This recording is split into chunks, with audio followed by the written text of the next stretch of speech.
So you can't look at a membrane without looking at a structure.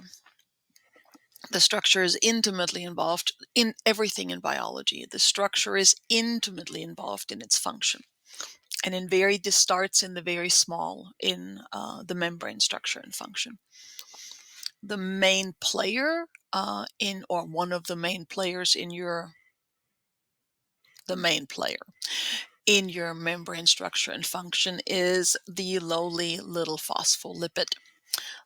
When we draw this in small, we draw it like this. This is a phospholipid. The tails are hydrophobic because there's no charge on them. The head is hydrophilic because there is a charge on it. And so when you take these and you stick them together in a soup,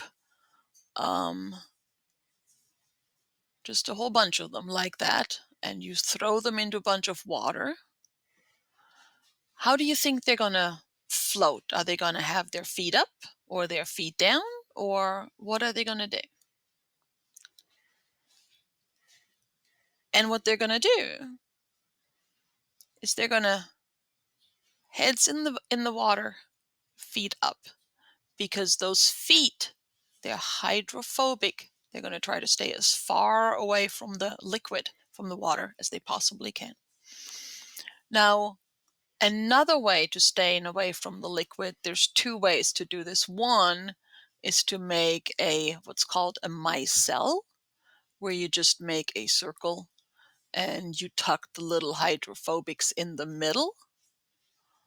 Or you can have what we have here, which is a phospholipid bilayer, where you have the hydrophilic heads on the outside, looking at the water, and the hydrophobic tails in the middle. What that means is that you have an aqueous environment here in the middle, right? And you have an aqueous environment on the outside. And then you have a border that is hydrophobic, that keeps things that are charged and that keeps things that don't do well with fats, they keep that out.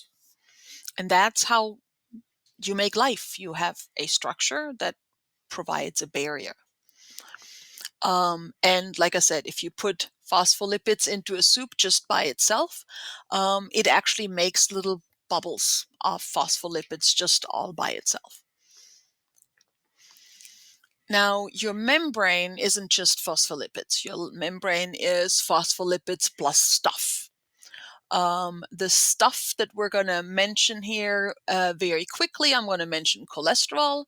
Cholesterol is in your membrane. It has to do with the liquidity of your membrane. That's really all you need to know about cholesterol for the moment. Here are your phospholipids, as we already mentioned. But the next batch we're going to talk about is these guys here, membrane proteins. So proteins, anytime you hear protein, I want you to think three-dimensional shape. Tools, shapes, vice grips, that's proteins. Proteins do stuff. Proteins also sometimes hold things together, but proteins are basically tools. These different proteins here that we see here, they have different functions. So for example, I'm going to go there. This here is a junction protein. They're just holding things together. This is a glycoprotein. That's more of a recognition kind of thing. We're going to talk about transport in just a second, but that's a transport protein because things don't accidentally go through here. Very small things, uncharged, non-polar molecules, they can go through. Oxygen, CO2, those kinds of things, they can go in and out. But big things and charged things cannot. Because phospholipids are hydrophobic and they don't like anything that is charged. And then some proteins are attachment. Receptor is an interesting one. Receptor is that, remember, part of life was that you recognize signals on the outside. That's what receptors are. Receptors are these proteins that something happens and dings it on the outside and it causes something on the inside to happen. That's basically what that is.